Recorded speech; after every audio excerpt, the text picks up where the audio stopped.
All right. It's my favorite part of the program. Good evening and welcome to tonight's meeting of the Commonwealth Club of California, the place where you are in the know. I'm Fred Blackwell, CEO of the San Francisco Foundation, and it was stated earlier, I'm the chair for the program. This program is sponsored by our Bay Area Leads Fund. It's a charitable fund created by the San Francisco Foundation to expand our impact in the region and to strategically use our leadership and partnerships to advance a shared vision of a thriving and inclusive Bay Area. This program is part of the Foundation's series focused in on people, place, and power, addressing access and equity in the Bay Area. Thank you to our Bay Area Leads donors. The program today is entitled Not on Our Watch, How the Bay Area Stands United, and we think that the timing is good. We live in a region known for its cultural and ethnic geographic diversity and inclusion here in the Bay Area. Immigrants represent more than 40% of our population, yet today the country and our region is faced with a policy and political climate rife with hostility towards immigrants and refugees and proposals for significant immigration restrictions and mass deportations that threaten millions of immigrants and their families. Tonight's panel will draw out the depth and breadth of issues and challenges that are faced by immigrant and refugee communities in light of today's climate. And today we will really be joined by a nationally recognized group of leaders about the challenges faced by immigrant communities and their families, and how grassroots leaders and leaders from many sectors are standing up to anti-immigrant rhetoric and policies and Islamophobia. In partnership, we are creating a different narrative, one that uses the values that unite and ground us in our shared humanity and culture. So I'm really pleased to introduce our esteemed panelists to you. Starting with Ju Hung, who came to the US from South Korea at the age of 11. He attended Laney College, San Francisco State, and UC Berkeley, where he became the first undocumented student senator of the school's history. In 2013, when President Obama spoke at a community center in San Francisco, Ju directly addressed the president by addressing or questioning the deportation policies of the administration, and his act of courage was covered nationally and internationally by the media. Ju currently works for an immigration program as an immigration program and analyst at California Department of Social Services, where he helps support immigrant integration efforts throughout the state. So welcome.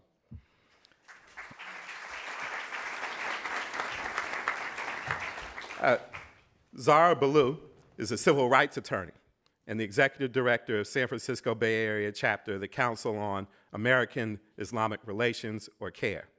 In this capacity, she leads the oldest CARE chapter in the country, serving the Bay Area's 250,000 Muslims. Zahra is frequently seen at mosques and universities, facilitating trainings and workshops as part of CARE's grassroots efforts to empower American Muslim communities and build bridges with allies on civil rights issues. Zahra also provides direct legal services for victims of law enforcement targeted by Islamophobia. And we are really grateful to have her here tonight because we were talking back in the green room about all of the issues and challenges that are coming up today in terms of responding to the communities that she's serving. We're also joined by Raha Jorjani. Did I get that right? Almost. Should I try again? Jorjani is an immigrant defense attorney for the Office of Alameda County Public Defender and directs California's first public defender immigration representation project, which received the 2016 Program of the Year Award from the California Public Defenders Association. From 2007 until 2014, Raha served as a clinical professor at UC Davis School of Law. Since 2005, she has provided pro bono representation and assistance to hundreds of immigrants facing deportation. She regularly conducts local and national trainings on immigration consequences of criminal convictions, and in 2016 was selected as one of 8 fellows for the Rosenberg Foundation's Leading Edge Fellowship. Welcome her, please.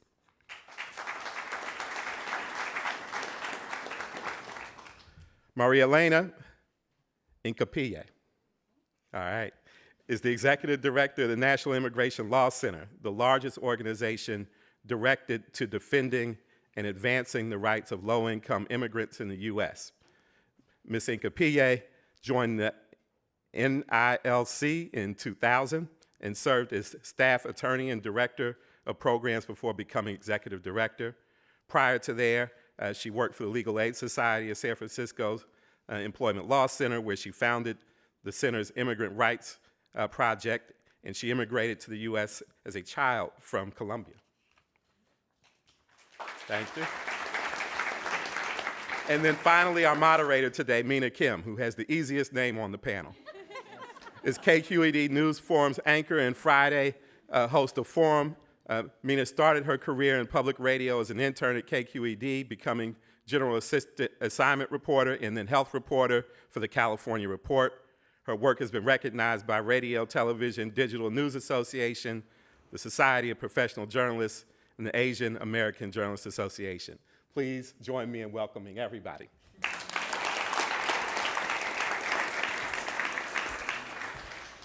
Thanks, Fred.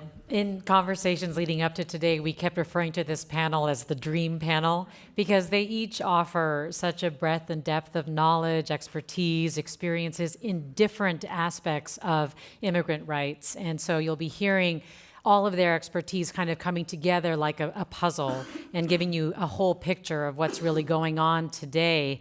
And literally today, there was some really big news with regard to immigration. The Supreme Court, the U.S. Supreme Court, as many of you have probably heard, did in fact agree to hear the travel ban. And if you've been following KQED and other news organizations, you know that this ban basically bars from U.S. entry people from 6 mostly Muslim countries, and it also suspends the nation's refugee program. So in granting the Trump administration or agreeing to hear the case, they have also partially granted their request to reinstate the ban. So we're going to actually go right to that first because it is what is top of mind and what happened today that's very big in terms of impact for the immigrant community.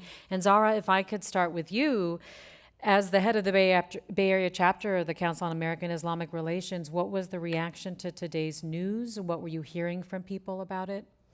Sure. Thank you, Mina. Thank you, Fred, and everyone for being here. It's been a long day. I think all of us, most of us woke up to news this morning about the Supreme Court decision. We expected something today, and at the same time, it was difficult to anticipate what exactly to expect. The reaction at CARE is disappointment that the court, in this moment, has overlooked many months, actually at this point over a year now, of bigoted statements by the Trump administration, which campaigned on saying we're going to put into place a Muslim ban. And then once they got in, couldn't get their head straight on what it was. Is it a Muslim ban? Is it not? The fights between the administration and the DOJ officials, the tweeting, right? All of the lower courts said this is a Muslim ban. We are going to look at those statements. They matter, and this cannot proceed. Every single lower court said that. Here, the Supreme Court overlooks the 4th and 9th Circuit, which had put stays on the entire thing, and complicates and frightens people further. So it continues the saga for potentially another year, and that's with respect to them hearing it in the next term. But it also puts into limbo so many people who are wondering, what can I do? Can I come to the United States? It's important to know that the inquiries that our office has been receiving, that our partners at Asian Law Caucus, NILC, and everyone else that's been receiving, didn't stop, even when the lower courts put a hold on these things. The effect of the Muslim ban is that people are afraid and don't know whether or not they can travel. That remains in place. And so we are recommitting to continuing this fight. So in terms of questions that you were getting today, concerns, I'm sure your phone was buzzing multiple times. What were the types of things that you were hearing? Really, first and foremost, the question we've gotten from a lot of people today is, what does this all mean? That, like, it's complicated. And even in the car on the way up here, explaining it with friends, I was like, tell me if I'm saying this clearly enough, because the lawyers have been talking about it all morning, but how do we get it into lay people's terms? So that's the first question. The second question is, can I travel? And we get that question from people who are from the 6 targeted countries, but I also on my way here got it from someone who's from India on an H-1B visa and is asking, does this impact me? Right. And then the third question is, what next? the 90 days runs before the next Supreme Court term even begins. We know that this administration is willing to write, rewrite, and edit their bans in order to get around the courts. And so when the 90 days is up, do they expand it? Will they add other countries? And will this, and maybe the last question is, will this embolden anti-Muslim leaning individuals in the administration and outside the administration? Because we know that the administration is calling this a victory. So what does that do for people inside the administration who maybe were feeling a bit defeated and were retreating to keeping their racism quiet and away from the policies that impact our lives? Now they're going to feel emboldened. Would you say that they would feel further emboldened at this point? Yes, that is fair. Further emboldened is appropriate, yes. Marielena and Hincapié, if you could share with us the practical effect of what it means to have a bona fide relationship with someone in the U.S., because that was really what the justices were saying, is that the Trump administration can prohibit people from this country who don't have a bona fide connection. So what does that mean exactly? What is a bona fide connection? Yeah, well, thank you for the question, Mina, and thanks to Fred and to the San Francisco Foundation, to all of you for joining us today. I guess first, to begin with, we at the National Immigration Law Center feel so privileged to represent the plaintiffs in this case that's now before the Supreme Court. We represent the International Refugee Assistance Project, HIAS, the Middle Eastern Studies Association in Maryland, and then a number of courageous individual plaintiffs whose families are directly impacted by this Muslim ban. And I'll also say that this is not a travel ban. This is a Muslim ban. Just be really clear about what this is about. Every single court has found that the president, despite him trying to rebrand it as a travel ban, was intentionally trying to discriminate against Muslims. This is at its core un-American, and at its very core, it's discriminatory intent against Muslim communities. The decision this morning from the Supreme Court, which was to hear the case, we expected it. This is a very, very important case that is of national significance and goes to core constitutional issues of, is the President of the United States above the law? I mean, that's what this case is about. Does he have to comply with the Constitution, or does he get to do what he thinks he gets to do, which we believe is absolutely not the case, and every court has agreed with us up until now. It's also important to recognize that this was a very conservative Supreme Court that actually kept in place the majority of the injunction. And so although Trump is calling it a victory and is claiming that his travel ban, because that's what he calls it, can go into effect now, that's not true. It's actually a very limited part of the ban that can go into effect. And what the court said, as you mentioned, Mina, is individuals who have ties, who have families, who have employers, they're coming to go to school or university or have some tie, a bona fide tie to an institution like our plaintiffs, for example, the refugee resettlement organizations, they can continue coming. It's only individuals that do not have any bona fide tie to anyone. So mostly we think it's probably going to be people who are trying to come on tourist visas from those 6 countries who are coming with absolutely no connection to anyone in the United States. Of course, it all depends on how the administration, will the administration comply with the court? We've seen from day one when the first Muslim ban was announced that the administration failed to comply with court orders. And again, this is a president who believes that he is above the Constitution and above the law. So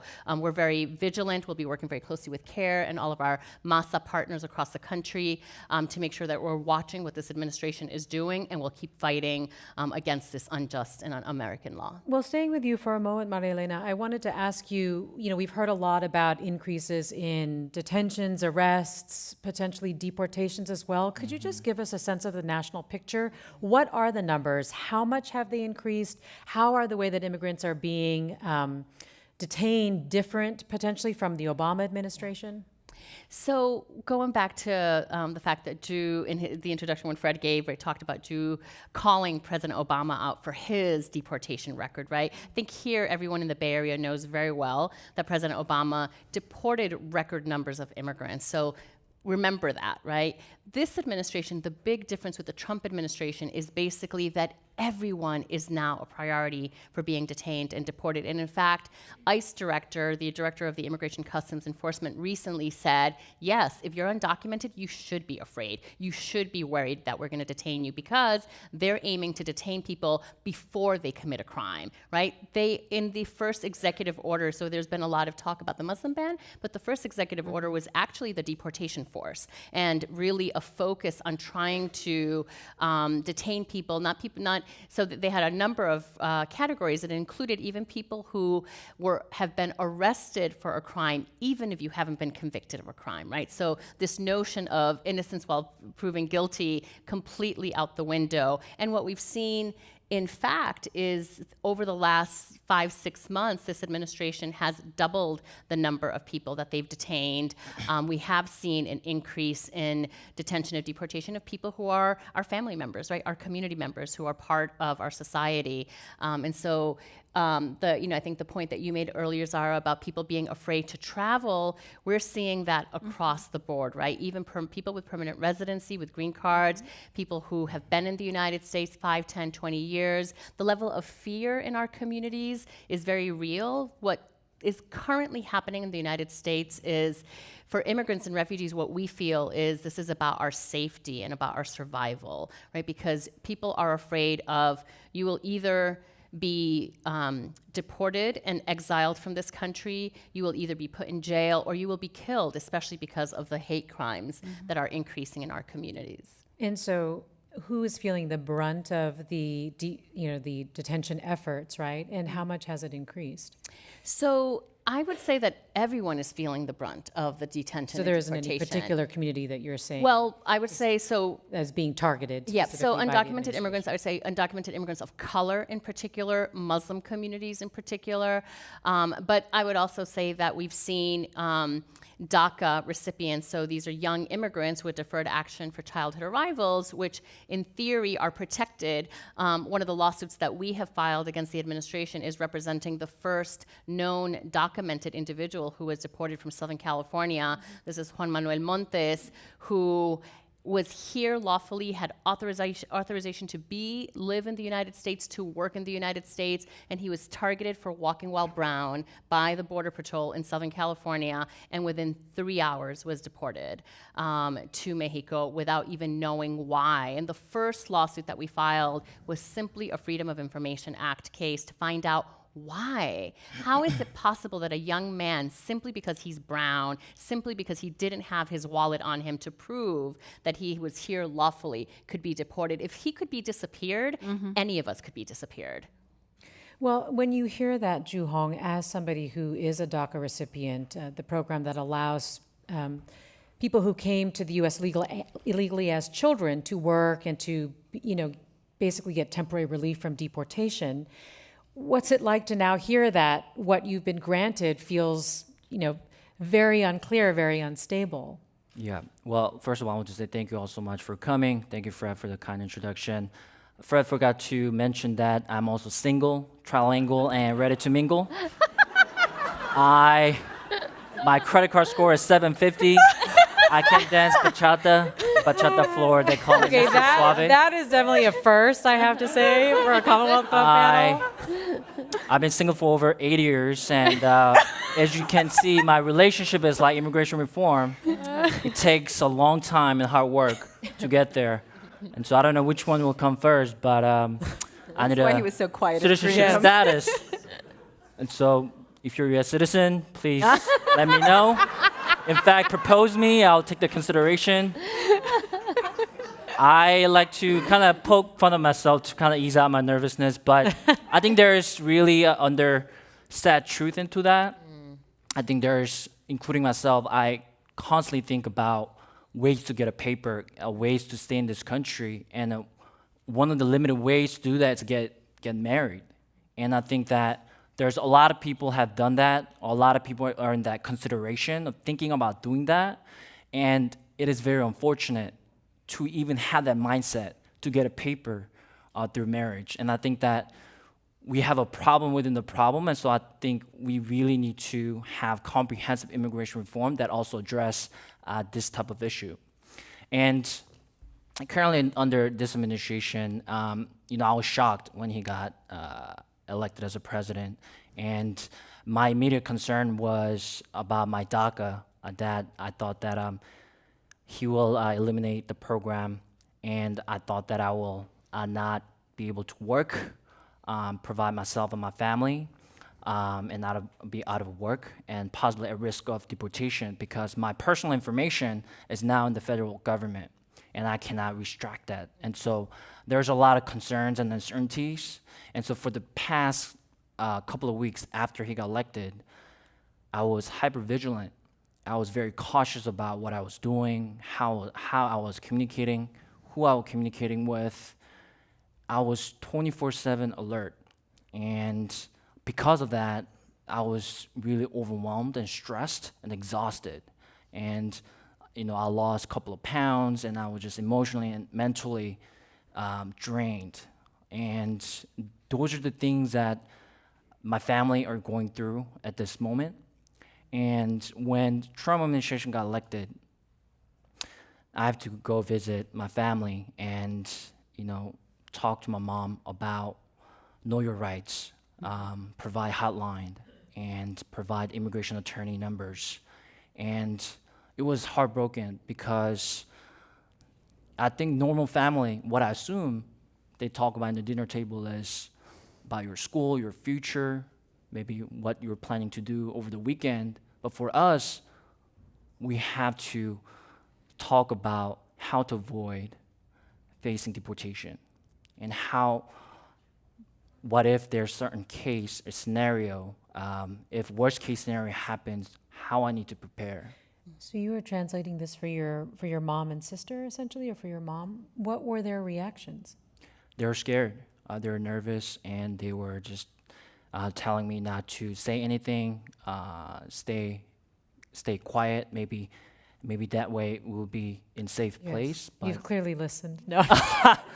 But over the course of activism, what I learned that silence is more dangerous than not, publicly coming out. And so I think it is important for us to voice out and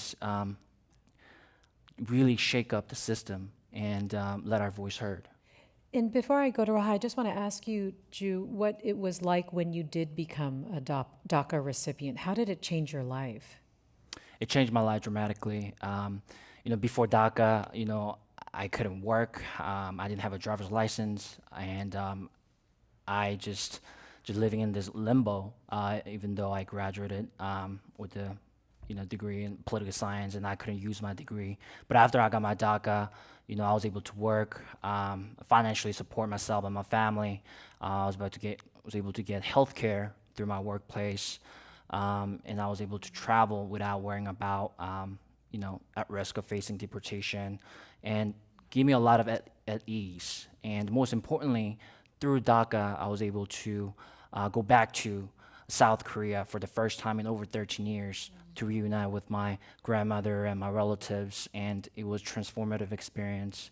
And so I think that a lot of DACA recipients have similar experiences, and I believe there are about over 900, 1,000 undocumented immigrants are now recipient of DACA.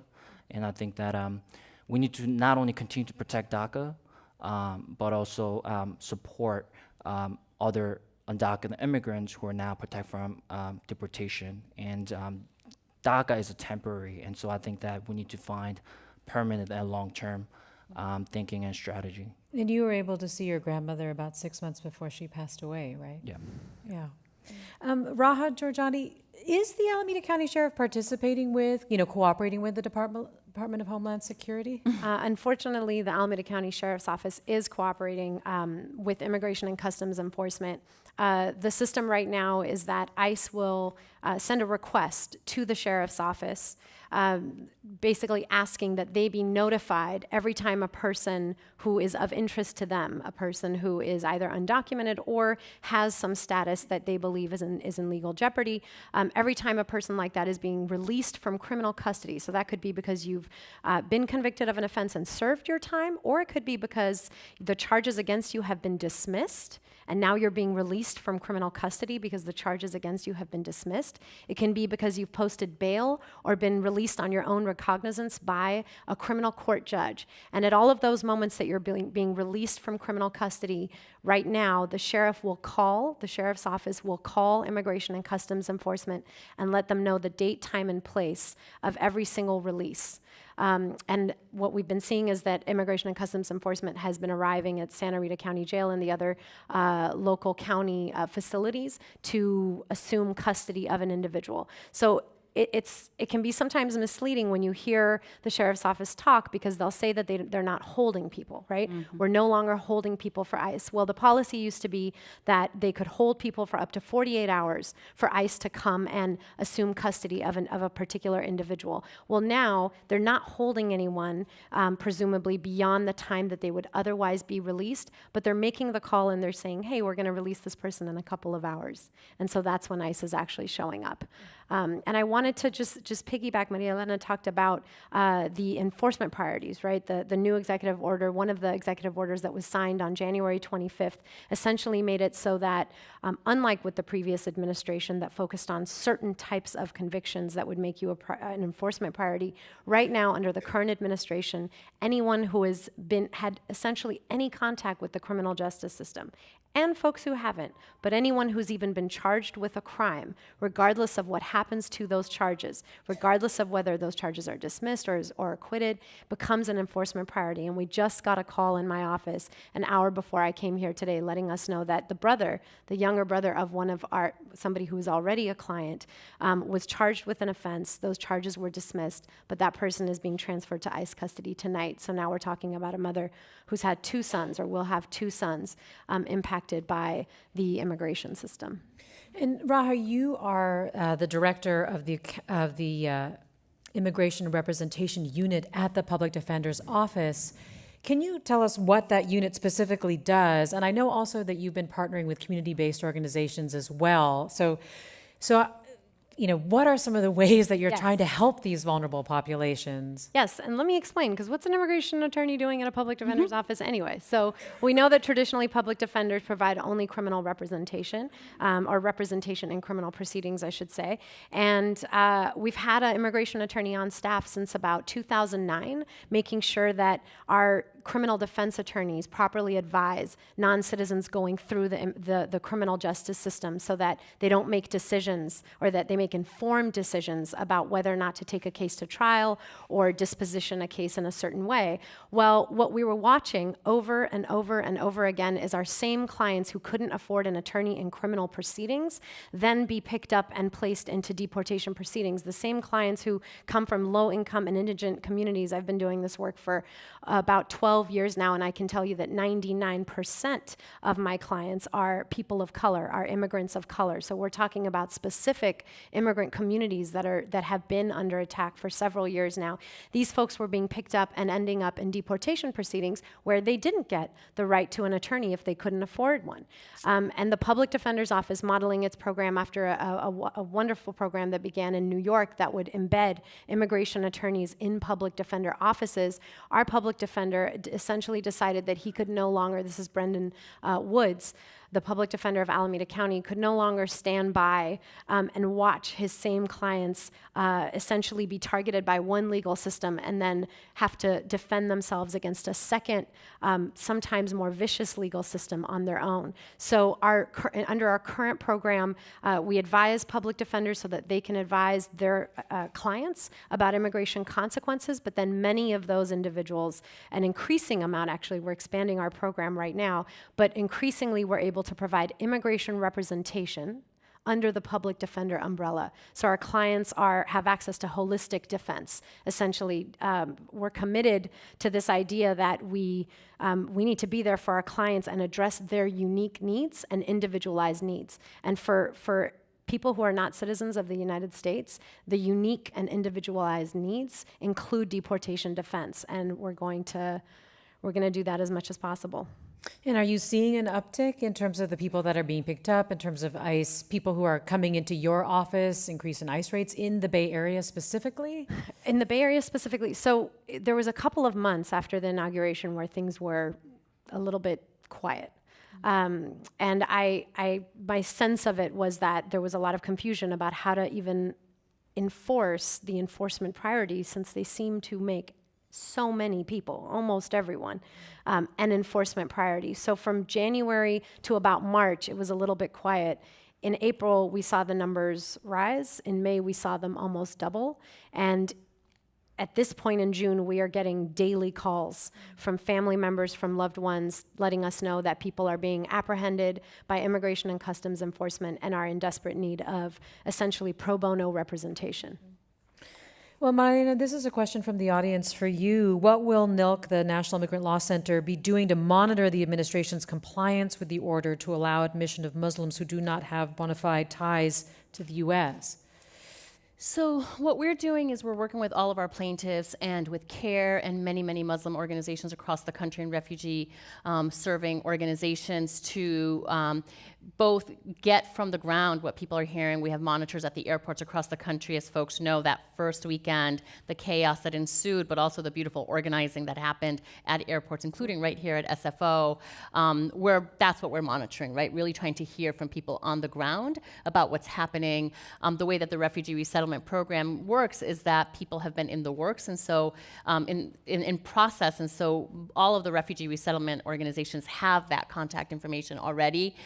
Already today, within a couple of hours, we started getting emails from our partners basically saying that that there were rumors. So at JFK, for example, Border Patrol there saying they didn't have any guidance. They didn't know if they were going to allow people in or not. Also hearing that the U.S. Citizenship and Immigration Services was getting word that they may have to halt the refugee program, all of which would be a violation of the Supreme Court's order this morning. So again, this is not an administration that we trust at all.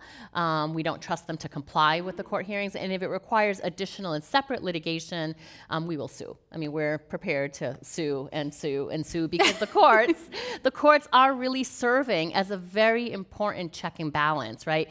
We're seeing that at a moment when our democracy is at risk, the courts really are a very strong pillar in our society. So that's a very important tool that we'll continue to use. And Zahra, you wanted to add something? Sure. So I actually wanted to backtrack really quickly to the Alameda County Sheriff's Yes. Office and Alameda County in general, because I think it's important to connect the dots on they're problematic on this issue. Last week, there was a conversation in the Bay Area about the fact that Alameda County hosts Urban Shield, which is this large conference where police agencies and other law enforcement agencies come to get military equipment, militarization training, and do so in exercises that frequently position Muslims and others as criminals. So over and over again, law enforcement's being trained in Alameda County to see our communities in this way, and they're hosting other agencies to do this. So that's one other problem with Alameda County Sheriff. Another problem with Alameda County Sheriff is that I believe that they are allotted to receive over $400,000 from the Department of Homeland Security's Countering Violent Extremism program, which is a program that was launched during the Obama administration, really problematic and criticized for focusing solely on violence emanating from Muslim communities. It was widely criticized by the Brennan Center for Justice, the ACLU, CARE, and others. They made the grants at the end of the Obama administration, but didn't actually pay them out. And when Trump was elected, a number of organizations who had applied and really shouldn't have still said, now we see the problem, we won't take the Trump administration's money. Last week, the Trump administration finalized the list.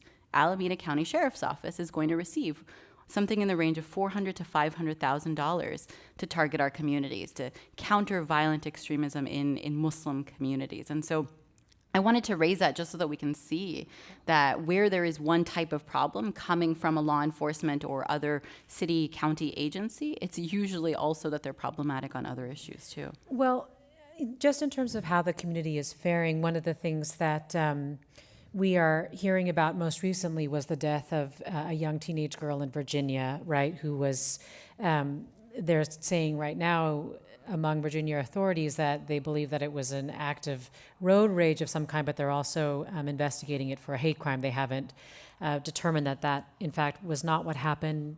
A short time ago, we had the situation in Portland, and I'm wondering if your organization is finding that you need to try to address concerns and fears around that whether it be also trainings for people who are either, the brunt of an attack or of aggression, or people who may be witnessing. Yeah, the aggression. absolutely. For those that aren't familiar, in Portland, it was 2 women who were being harassed on a train, and 3 men stepped forward in an attempt to assist them. And the attacker turned his fury towards the 3 men, killed 2 of them, and significantly injured the third. So that was Portland, and Yes, so that raised stabbed them. questions. Right, one of the observers said, I thought he was punching them, and it turns out he was stabbing them.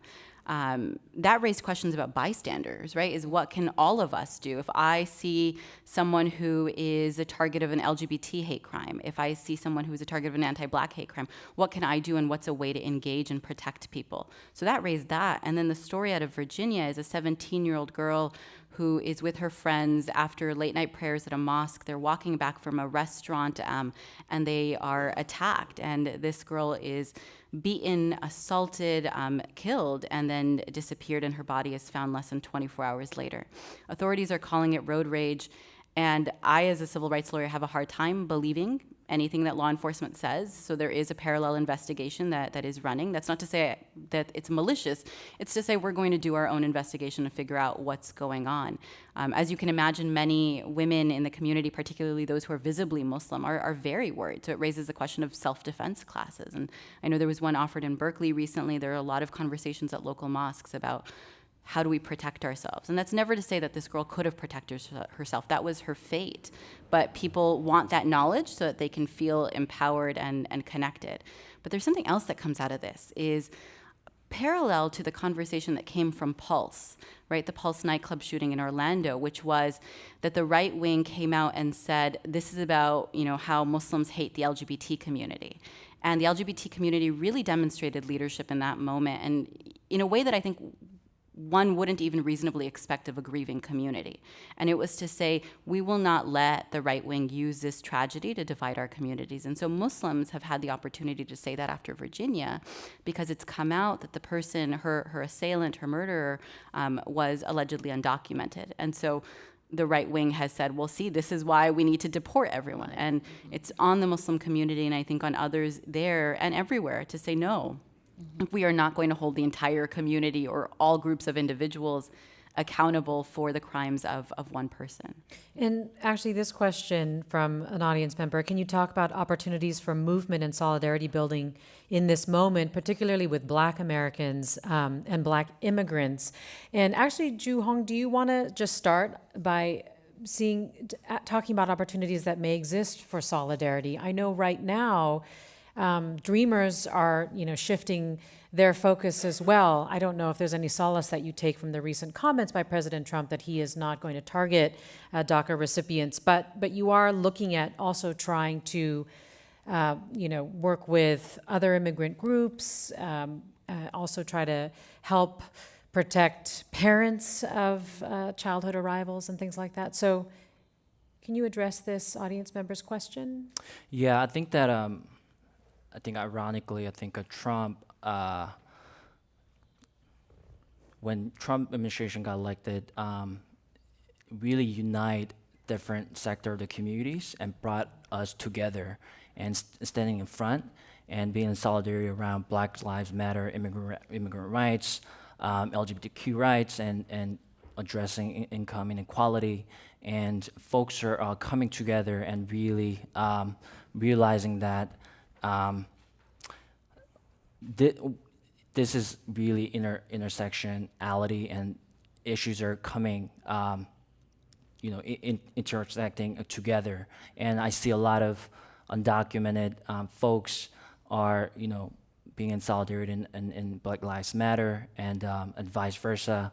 And I think within undocumented immigrant movement, more and more we're trying to bring more visibility of undocumented Black communities, especially what's happening in Haitian undocumented folks, Nigerian undocumented folks.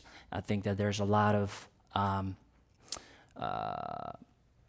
trying to lift up their voices and empowering their communities and really work together and find a common goal. And I think that's what was happening within Asian Pacific Islander community where I often felt isolated within undocumented communities because oftentimes the mainstream media portray this immigration issue as very subset of particular community issue, which is actually not true.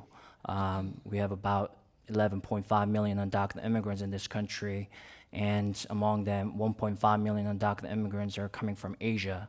And within my own community, Korean community, 1 out of 7 Korean immigrants are undocumented. That's about close to 200 undocumented Korean immigrants. And so, as you can clearly see, there's race and just a class and just a lot of different issues are intersecting together. And I think that we're just addressing through this Trump administration. I think there's a beauty in that. And I think I want to point out that there's a power of youth organizing and organizing matter, right? I think DACA program where I'm benefiting from right now did not come from top down. It come from bottom up and in people's power and people voice out. Young folks like me who really risk their lives, share their stories, going to the front line, demanding justice and calling President Obama to stop the deportations and really conducting civil disobedience actions and just throwing their bodies and doing hunger strike and really shaking the system. And with the collective action, we're able to get DACA, DAPA, and DACA Plus. And I think that we need to continue to have that energy as we're moving forward to resist against Donald Trump administration. Let me remind our audience that you're listening to the Commonwealth Club of California, and we're discussing immigration with activists and change makers. And our panelists are Ju Hong, who's a Dreamer activist. To my immediate right is Zahra Billoo, Executive Director of the Council on American-Islamic Relations, Marielena, Hincapié, Executive Director of the National Immigration Law Center, and Raha Jorjani, Director of the Immigration Representation Unit at the Alameda County Public Defender's Office. I'm Mina Kim of KQED, your moderator, and you can hear Commonwealth Club programs on the radio, see program videos on the club's YouTube channel, and catch up with the club on Twitter and Facebook. Raha Jorjani, I actually want to also just read this question to you because I'd like you to address this. It says, do you see any potential changes and or threats for those applying or wanting to apply for U visas or VAWA given the current immigration climate? So first, if you could explain what a U visa is, and also I think this is a nice way to talk about some of the things that are being done on the state level to try to help immigrant populations too. Yeah, sure. And then I definitely want to respond. Yes. Me too. So a U visa is essentially a visa that is a form of status that is available to individuals who have been the victim of a serious crime in the United States, and there's certain enumerated offenses, and who can show that they've been substantially physically or psychologically or mentally harmed as a result of that victimization, and who have cooperated with law enforcement in some way. So that can be if you've reported an offense, essentially if you have assisted in an investigation or prosecution of the offense, then you can be eligible for a U visa. But one of the things that we're seeing, Mina, the U visa category is legally very forgiving of criminal convictions, right? So you can apply for a U visa almost regardless of any criminal conviction that you have. But what we've been seeing is that a lot of our clients at the Public Defender's Office have both been impacted by the criminal justice system and have been victims. And it seems that the compassion of USCIS and of the U Visa Service Center seems to end when we're talking about people who are both victims of an offense and who also have suffered a conviction in the United States. And I think that I think this sort of leads to a larger issue of our lack of an ability, I think, as a nation to be able to understand and talk about crime. And I wanted to make an earlier point, and I guess by that I mean that we need to decide whether we're going to be a nation that operates on some level of compassion and mercy and rehabilitation and forgiveness. If these are no longer, are these things that matter to us at all? Do we understand, or are we willing to invest time in understanding the various factors that happen in people's lives and the lack of opportunities that happen in people's lives that then lead to certain paths taken? Or are we not that? Are we not that as a nation? One of the comments I was going to make earlier, I appreciated the question from wherever it came about race and sort of solidarity with the Black community and the Black immigrant community. I think that one of the mistakes that the immigrants' rights movement has made, and that I think we're making less and less, and we're fixing now. But one of the mistakes we've made historically is to buy into this paradigm, right? This dynamic between the good immigrant and the bad immigrant. And the good immigrant is the innocent immigrant that does not have any criminal conviction in the United States, has never been impacted by the criminal justice system. And that's the immigrant who deserves human rights. That's the immigrant that deserves our compassion and our understanding. That's the immigrant whose human rights we should be protecting and fulfilling and serving. And then there's the bad immigrant over here, right? Same as our previous President Obama's language about felons, not families. You can have a family and you can have suffered a felony conviction in the United States. You can, in fact, be a wonderful, giving, contributing, brilliant member of the community, regardless of having suffered any kind of conviction in the United States. That's a fact. And I think we need to be more open to that conversation. We're doing better, but traditionally we've bought into these, you can see slogans if you look at immigrants' rights rallies in the past, there's often a poster that says, "We are not criminals." Mm-hmm. Well, that begs the question about who is. Mm-hmm. Who is it that you view as criminals? If you ask me, in a country where giants like Brian Stevenson and Michelle Alexander and brilliant authors like Ta-Nehisi Coates, and the list goes on, have worked so hard to convince those of us who weren't convinced before that the criminal justice system operates within a racist dynamic, that there's racism that impacts the criminal justice system. And if we know that, then we have to really ask ourselves, what is it we're really saying when we're saying we are not criminals? And who are the criminals? And then how do you believe they can be treated? Because I would submit to you that the line of who is a criminal is just getting pushed back and pushed back and pushed back. And we can either wait until it's just impacting us individually, or we can stand strong right now and say, you know what? I think we want an inclusive vision of justice, a vision of justice that includes the basic rights and needs of all of us. Well, Raha, Jorjani, if I could ask you, when you are reaching out, right, and trying to be inclusive, how do you respond to, or do you reach out to people who have become a very potent force, particularly for President Trump's agenda, which are people who's have lost children, right, whose children have been killed by an undocumented immigrant? So how do you respond to their pain and to their, right, how do you? I mean, I think the first thing is to always acknowledge pain, right? And we all have it, and things have happened to all of us. And so I acknowledge the pain that individuals have gone through. Immigration status is not determinative of criminal activity. Immigration status is not what makes you more or less likely to drive drunk and cause an accident, right? In fact, there are studies that have shown that is not the case. So that's not the causal link. So I think we should go about healing our pain a different way. And I think it's about investment. We should invest in healthcare in our communities. We should invest in education for our communities. We should invest in employment opportunities, and we should invest in kindness. And I think that once those basic needs and rights are met, we will see less pain and less situations like the ones that we're talking about. I think there's a real hunger among this audience, based on the questions that I'm getting, for some specific ways that they can play a role in helping to defend immigrants' rights. And so I want to ask you a couple of these questions.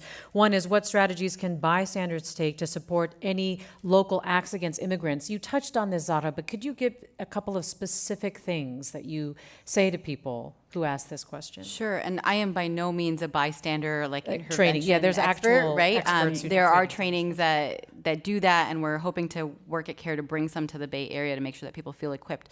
But some of the really basic stuff that we tell people is talk to people around you, in the grocery store line, in the coffee shop line. Talk to people, right? Create community even in those moments. I know that as a visible Muslim woman, I'm thinking I'm a target because I'm a woman, I'm a person of color, and I'm visibly Muslim.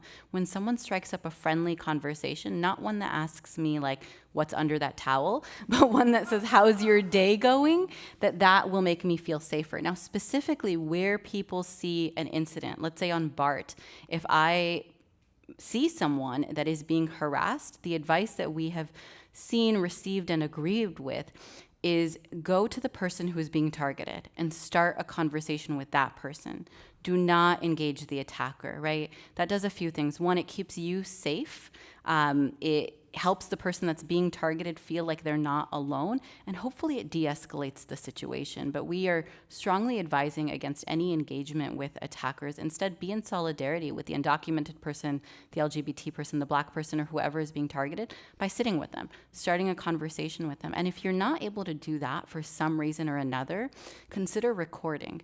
It's the same advice that we give around cop watching and Black Lives Matter, is that those videos can sometimes keep people on their good behavior. If they know that there's a spectacle happening and other people are watching, and there's now documentation that may go viral if they say the wrong word or are incredibly abusive, that will hopefully keep them in line. And Juhong, how are you trying to get the Asian population that's undocumented to try to be more vocal, or at least visible in terms of sharing their status? I think you shared with me a statistic before about how they have high rates of naturalization, but they're not signing up for DACA. They're not putting out there that they're somebody who's unauthorized. Yeah, I just want to very briefly touch Yeah, upon sure. the U visa and VAWA. I think that there's two underlying issues. Number one is just find people who are eligible for U visa and VAWA. And then the second problem is, even if you find them, they're eligible for it, they may not apply for it for a couple of reasons. And, you know, I think there's a lot of stories within the organization that I used to work for. Client or the people who have position of power, oftentimes a citizenship, abuse their partner, and the partner who are the victim do not report that crime, largely due to the fact that they are scared and nervous and at facing of deportations. And so I think that there's a lot of instances like that, and it happened to within my family where, you know, early in college, where I came home one day and my house was broken, and you know, windows were completely shattered, and our belongings were completely gone. And my immediate reaction was to call police, but my mom said, "Do not call police. What if we get deported?" Right? This is the reality that we are facing, and even though police are supposed to protect us, it is hard for us to trust that, you know, communication and building the trust with the local law enforcement agents. And I think now, especially under Trump administration, a lot of undocumented community members are not going to see or visit doctors even they're sick, or a lot of kids are not going to school because they are afraid. And so I think there's a lot of fear and uncertainties within undocumented immigrant communities, and I think these are just something that we have to tackle. And in respect to API communities, I think that each Asian, Pacific Islander ethnic group has its own unique challenge and barrier, and I think there's a lot of factors why they are not want to come out and share their stories or, you know, seek immigration remedies like DACA. For example, in my case, where I didn't know about my immigration status until senior year in high school. My mom kept it secret, and once I had to find out for myself. And I think the reason being is that my mom, first, really there's a shame involved within Korean community. And if we're talking about immigration status within the community, they will either treat you bad or point finger at you, even threaten you in different ways and take advantage of you. And so my mom didn't want me to face that at the early age. And second, I think she tried to figure out on her by herself, but it actually really didn't work out. And I think it's a very common within API communities where we often stay quiet and try to find remedies within their own family. But what do you think is the importance of being more visible for everybody who's working on immigrants' rights issues? I think it's incredibly important. When I first came out as an undocumented and unafraid, there's a lot of Korean news article like reported my story, and after it was published and distributed widely within our community, a lot of Korean undocumented youth and parents actually contacted me through social media and emails, and my kids are in the same situation as you. How can I get support? And I, offer resources and connect with them to nonprofit organizations or individuals, and they are now connected to this world of immigrant rights movement, and not only they get resources, but they are like politically aware about these immigration issues, and some people stay connected and actively involved in immigrant rights movement and push for policies they're really passionate about. Well, Marielena and Hincapié, this person wants to know only an American citizen cannot be deported. All other classes of persons can be deported, even legal permanent residents. Do you know this? I'd like you to answer that, and also just if you could talk about what's on the horizon in terms of the executive orders we could see, or the proposals, the legislative proposals we could see from the president that will affect not just undocumented immigrants, but also permanent residents. Sure. So the only absolute proof against being deported is naturalization, right? Citizenship. And particularly right now with this administration that has a zero tolerance with respect to any criminal convictions, we're seeing an increasing number of people who have green cards, who may have committed a criminal violation 10, 20 years ago, who are now being detained and placed into deportation proceedings, sometimes as they apply for citizenship. And so making sure that you have a good immigration attorney. And fortunately, here in California, we have, the state has provided $45 million in funding towards immigration representation so that individuals that find themselves in detention and deportation proceedings have a reputable immigration attorney to assist them through that process, or somebody who is accredited through the Board of Immigration Appeals. I think just a second to go back in terms of I wanted to connect the dots on a number of the things, because I think the question earlier about intersectionality and cross-movement work, look, what's happening in this country right now is an attack on all of us.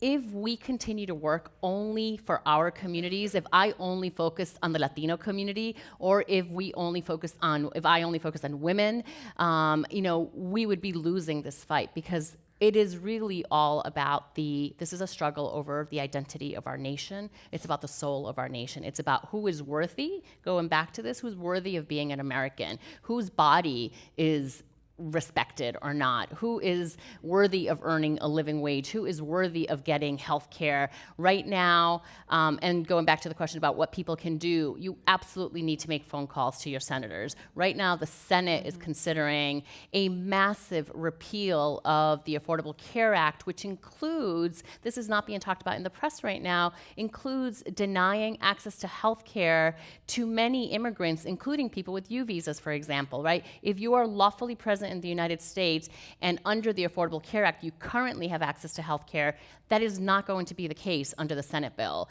So even only people who are naturalized citizens or permanent residents, for example, or refugees would have access to health care. If you have DACA, if you have temporary protected status, if you have a U visa or other forms of lawful residence, short of being a qualified immigrant, which is a welfare reform term, you would not be eligible for health care anymore. So again, what's at stake, all of these fights are they're all integrated, they're all interrelated. And so we absolutely this is not a time to be a bystander. This is not a time to sit on the sidelines. This is a time for every single one of us to do more and more every single day. And I would really challenge us, every single day when you wake up, you need to ask for yourself, am I doing enough? Am I doing enough to fight for my brothers and sisters and my community members and family members? Am I doing enough to fight for our democracy? Because this really is about the long-term vision of having an inclusive and equitable society. Are we building a society that really respects our human dignity and everybody's human dignity?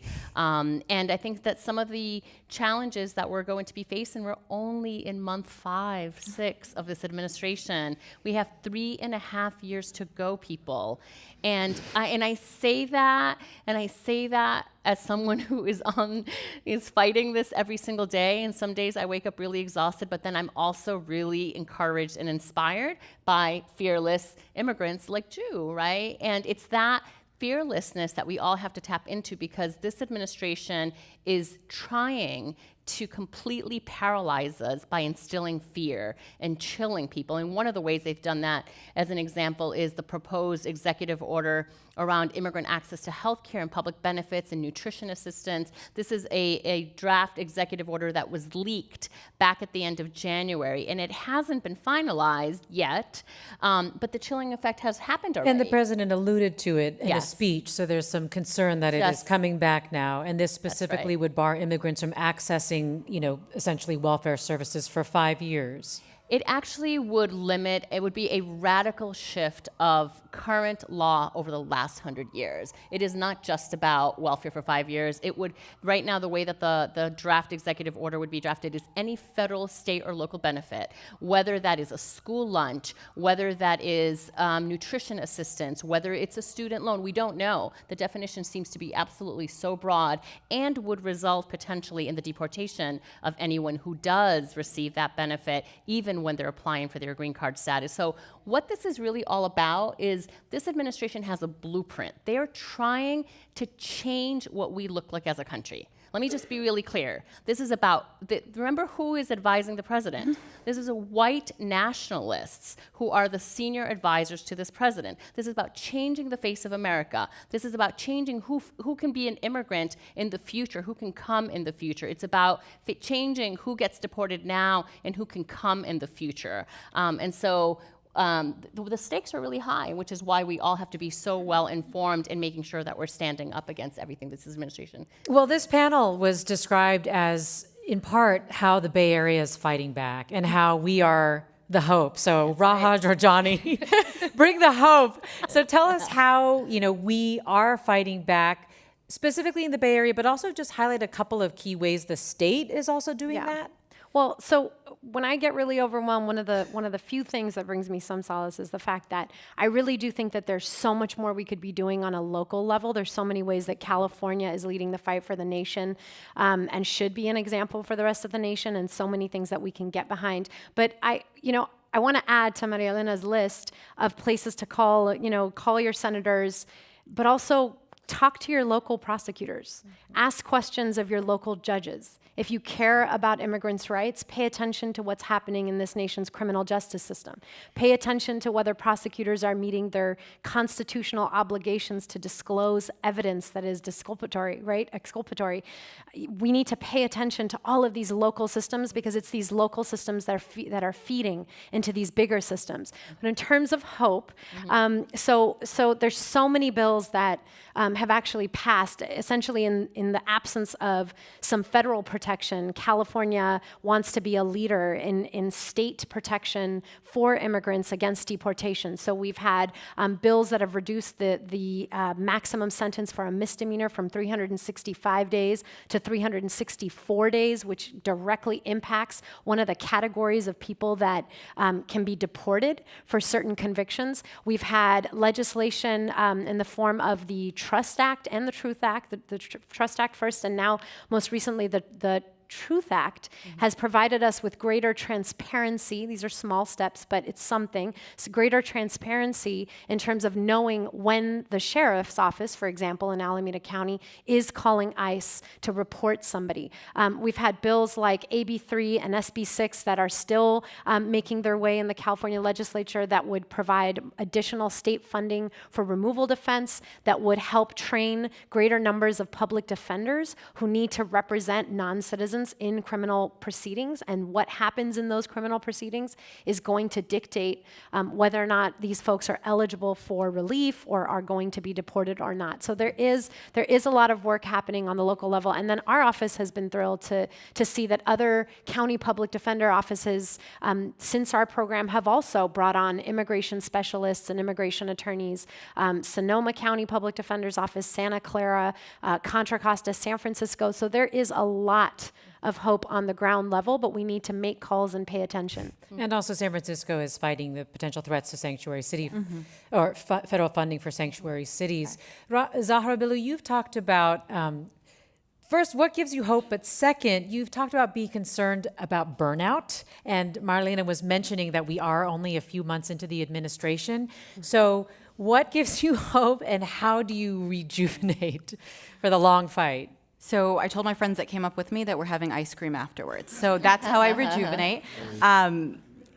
Honestly, conversations like this give me hope, is that this is what would, previously, like we would have the immigration conversation, we would have the Muslim conversation, we would have the Black Lives Matter conversation. Now we're joining those conversations. As Marielena said, we're talking about healthcare and we're seeing the connectedness of it. So you're seeing you're making new alliances. We're making new alliances, we're rejuvenating relationships, and people are saying we get it and we're going to keep coming out. One of the calls that I've had the hardest time answering today is from allies who are saying, what can I do? Give me something to do. Do we go to the airport to protest? Like, that gives me hope.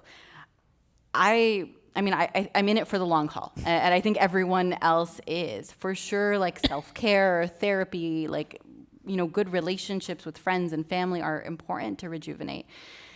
I hate it that she reminded us, but we're just 6 months in, and that's assuming no re-election.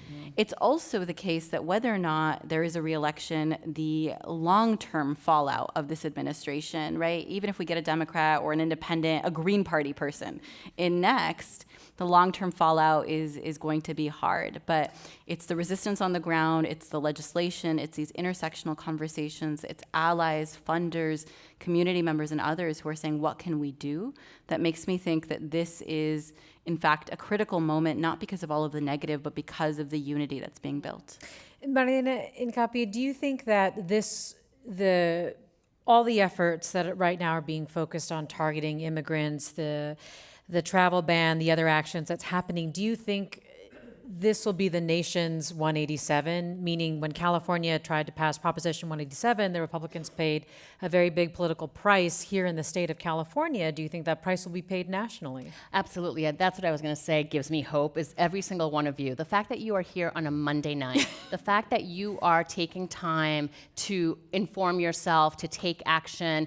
California has been leading the way, right? California is one of our most diverse states that has a richness experience, right? A rich experience with immigrants and refugees and blacks, et cetera. And Prop 187, right? Just think back. Many of us weren't here at that time in 1994 when Prop 187 was passed. But today, California has shown the nation and is showing the nation through a lot of the state and local efforts that there is a better way. We know how diversity actually benefits as a nation and how we as California are benefiting from immigrants and refugees and Muslims and blacks and LGBTQ and trans. And it's one of the places where that intersectionality really is taking place that just gives me a lot of hope. And I think that we will see this happen at the national level, but it's only going to happen if we all act and hold our elected officials accountable. That's Republicans and Democrats. That's Senator Feinstein. That is Senator Kamala Harris, who is fortunately there and helping to shift Senator Feinstein and others in the Senate to the left. But it really does require all of us to work together and to really come together to say that it's hard right now, but as long as we stay focused on our vision, as long as we stay focused and keep our eye on the prize, we will prevail, justice will prevail, and we are a better country, right? Immigrants are what make America great. There's a new campaign that started today with Lin-Manuel Miranda from Hamilton saying, immigrants, we get the job done. And I think California has shown how immigrants and blacks and trans and LGBT communities and women and all of us have a role in making this state and our country great. Marielena Hincapié, Executive Director of the National Immigration Law Center. Raha Jorjani, Director of the Immigration Representation Unit at the Alameda County Public Defender's Office. Ju Hong, Dreamer Activist. And Zahra Billoo, Executive Director of the Council on American-Islamic Relations. Thanks all of you for sharing your insights and experiences today. This program has been sponsored by the San Francisco Foundation and is part of the Foundation's series focused on people, place, and power in the Bay Area. We also thank our audiences here and on radio, television, and the internet. And a reminder to everyone here, there's a post-program reception in the fireside room. I'm Mina Kim, and now this meeting of the Commonwealth Club of California, the place where you're in the know, is adjourned.